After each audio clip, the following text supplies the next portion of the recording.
இது ஃபர்ஸ்ட் மலேசியாவின் செய்திகள் உங்களுக்காக.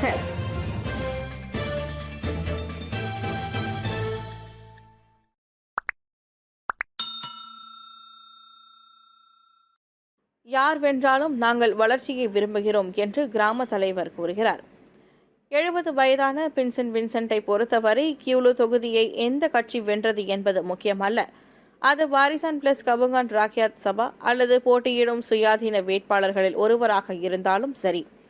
கம்புங் மலாங்காங் பாரு கிராம தலைவரான பின்சன் தனது கிராமத்தில் சில வளர்ச்சி மற்றும் சரியான வசதிகளை காண வேண்டும் என்று தான் நம்புவதாக கூறினார்.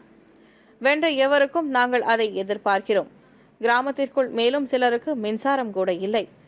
இந்த மக்களுக்கும் எதிர்காலத்தில் மின்சாரம் கிடைக்கும் என்று நாங்கள் நம்புகிறோம் என்று அவர் இன்று இங்குள்ள செங்கோலா கெபாங்சாங் மலாங்கா பாருவில் வாக்களித்த பின்னர் FMDPக்கு தெரிவித்தார்.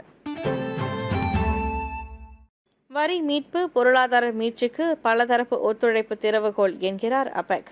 ஆசிய பசிபிக் பொருளாதார ஒத்துழைப்பு நிதி மந்திரிகள் உறுப்பு பொருளாதாரங்களிடையே கோவிட்-19 தொற்று நோயின் தாக்கத்தில் இருந்து வலுவான மற்றும் நிலையான பொருளாதார மீட்சியை உறுதிப்படுத்த ஒருங்கிணைந்த பலதரப்பு ஒத்துழைப்பின் அவசியத்தை வலியுறுத்தியுள்ளனர். ஒரு கூட்டு அறிக்கையில் உறுப்பினர்கள் பொருளாதாரங்களும் தொடர்ச்சியாக அனுபவங்களையும் நல்ல நடைமுறைகளையும் பரிமாறிக்கொள்ள வேண்டும் என்று அமைச்சர்கள் தெரிவித்தனர்.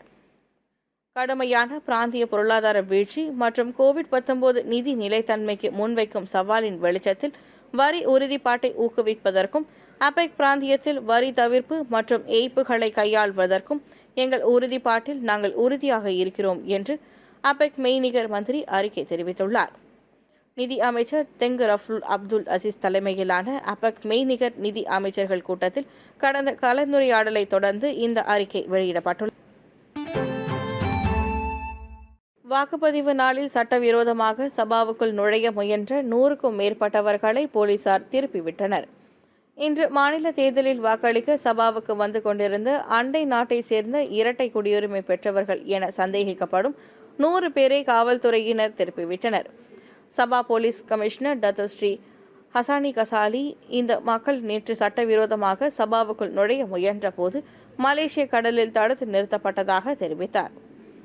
அவர்கள் சண்டகனுக்கு வெளியே 2 குப்பைகளிலும் 2 வேக படகுகளிலும் மாநிலத்திற்குள் செல்வது கண்டறியப்பட்டது என்று அவர் பாப்பர் மாவட்ட காவல் தலைமையகத்தில் செய்தியாளர்கள் கூட்டத்தில் தெரிவித்தார். அவர்கள் சட்டவிரோதமான வழிகளை முயன்றதால் நாங்கள் அவர்களை தடுக்க வேண்டியிருந்தது. நாங்கள் அவர்களுக்கு வாக்களிக்கும் உரிமையை மறுக்கவில்லை. ஆனால் அவர்கள் பயன்படுத்திய வழிமுறைகள் சரியில்லை என்று நாங்கள் கூறினோம். 12வது மலேசிய திட்டம் நவம்பரில் தயாராகியிருக்கும் அமைச்சர் கூறுகிறார். 12வது மலேசிய திட்டம் உருவாக்கம் இறுதி மட்டத்தில் உள்ளது. இது நவம்பரில் தயாராக இருக்கும் என்று எதிர்பார்க்கப்படுகிறது என்று பிரதமர் துறை அமைச்சர் டத்தோஸ்ரீ முஸ்தபா முகமது தெரிவித்தார். 12 MP இறுதி செய்யப்பட்ட பின்னர் அடுத்த ஆண்டு தொடக்கத்தில் நாடாளுமன்றத்தில் தாக்கல் செய்யப்படும் என்றார். நேற்று நாங்கள் அனைத்து அமைச்சர்களின் செயலாளர்கள் ஜெனரலுடன் ஒரு நிச்சயதார்த்த அமர்வு நடத்தினோம். அங்கு 12 MPயின் நிலை குறித்து அவர்களுக்கு தெரிவித்தோம் என்று அவர்கள் இன்று செய்தியாளர்களிடம் கூறினார். விரிவாக முஸ்தபா 12 MP பகிரப்பட்ட செழிப்பு பார்வைக்கு ஏற்ப 10 இலக்குகளையும் கோடிட்டு காட்டியது.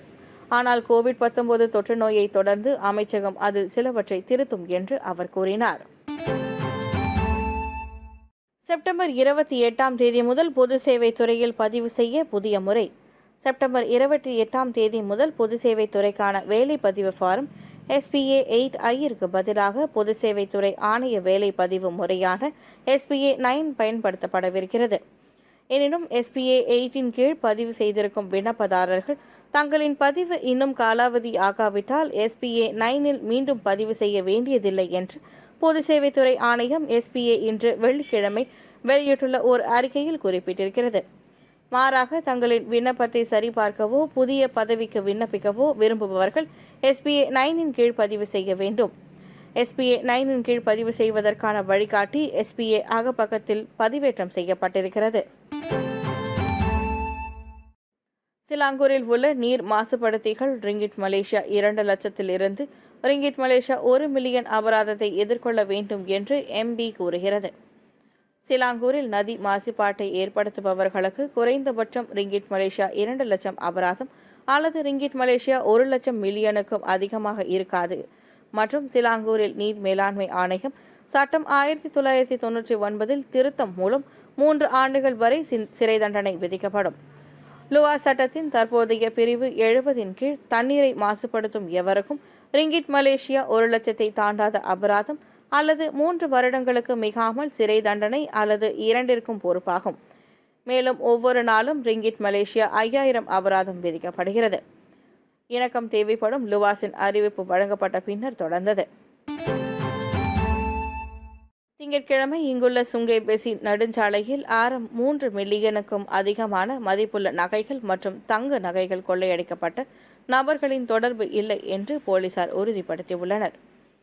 கோலாலம்பூர் காவல்துறை தலைவர் சைபுல் அஸ்லி கமாருதீன் கூறுகையில், கோலாலம்பூர் சிஐடியிலிருந்து ஒரு சிறப்பு குழு அமைக்கப்பட்டு முந்தைய பல வழக்குகளுடன் இந்த வழக்கின் ஒற்றுமையை ஆராய்ந்து பார்க்கிறார். கோலாலம்பூர் போலீசார் பெராக் மற்றும் பினாங்கில் இதேபோன்ற சந்தேக நபர்கள் சம்பந்தப்பட்டிருக்கிறார்களா இல்லையா என்பது குறித்து ஆராய்ந்து வருகின்றனர் என்று இன்று செய்தியாளர்கள் கூட்டத்தில் தெரிவித்தார். போலீசார் சந்தேக நபர்களை கண்காணித்து வருவதாகவும் ஏற்கனவே சில தகவல்களை பெற்றுள்ளதாகவும் அவர் கூறினார். இந்த சம்பவத்தை பதிவு செய்த இஹெங் டிரைவர் உட்பட 8 நபர்கள் தங்கள் அறிக்கையை அளித்துள்ளனர். ஆனால் பின்னர் புதிய சாட்சிகள் எதுவும் வரவில்லை என்று சைஃபுல் கூறினார். திங்கள் அன்று ஒரு தங்க நகை விநியோகஸ்தர் நிறுவனத்தின் விற்பனையாளர் மற்றும் அவரது நண்பர் 3 ஆயுததாரிகளால் பதுங்கியிருந்து தங்கள் வாகனம் மற்றும் நகைகள் மற்றும் ரிங்கிட் மலேசியா 3 மில்லியனுக்கும் அதிகமான மதிப்புள்ள தங்கம் மற்றும் ரொக்கமாகவும் எடுத்து சென்றுள்ளனர். ஊதிய மாநிலங்களில் முதலாளிகள் ரிங்கிட் மலேசியா 500Kயை விட அதிகமாக பாக்கெட் செய்ததாக ஊழியர்கள் கூறுகின்றனர். நூற்றுக்கணக்கான தொழிலாளர்கள் தங்கள் முதலாளிகள் ஊதிய மானிய திட்டத்தை துஷ்பிரயோகம் செய்ததாகவும் அவர்களுக்காக 500 மில்லியனுக்கும் அதிகமான ரிங்கிட்டை பாக்கெட் செய்ததாகவும் புகார் கூறியுள்ளனர். அந்த புகார்கள் குறித்து தற்பொழுது விசாரணைகள் மேற்கொள்ளப்பட்டு வருவதாக மனிதவளத்துறை அமைச்சர் டத்தோ ஸ்ரீ எம் சரவணன் தெரிவித்தார்.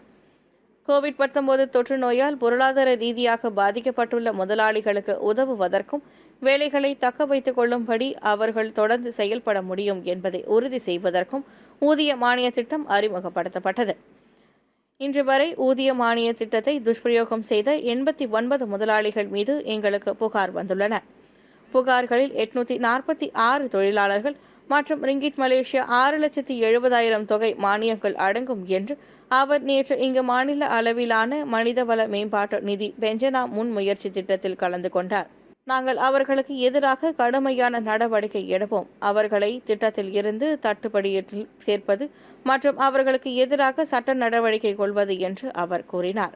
மலேசியாவின் போலி கம்பெனி கமிஷன் சான்றிதழ்களை பயன்படுத்தி 1663 முதலாளிகள் இந்த திட்டத்திற்கான தவறான விண்ணப்பங்களை வைத்திருப்பதாகவும் அமைச்சகம் கண்டறிந்துள்ளது என்று சரவணன் தெரிவித்தார்.